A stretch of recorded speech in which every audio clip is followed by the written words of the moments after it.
menina vinha vindo da escola, quando de longe avistei o rancho que nós morava, cheio de gente encontrei.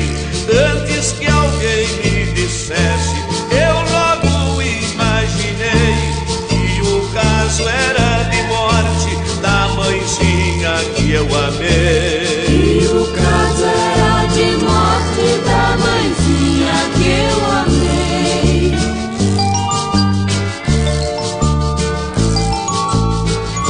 Seguiu no carro de boi aquele preto caixão, ao lado eu ia chorando a triste separação. Ao chegar no Campo Santo foi maior a exclamação, cobriram com terra fria minha mãe no coração.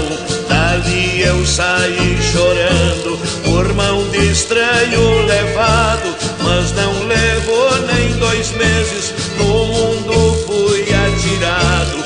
Com a morte da minha mãe fiquei desorientado, com 9 anos apenas por este mundo jogado. Com 9 anos apenas por este mundo jogado.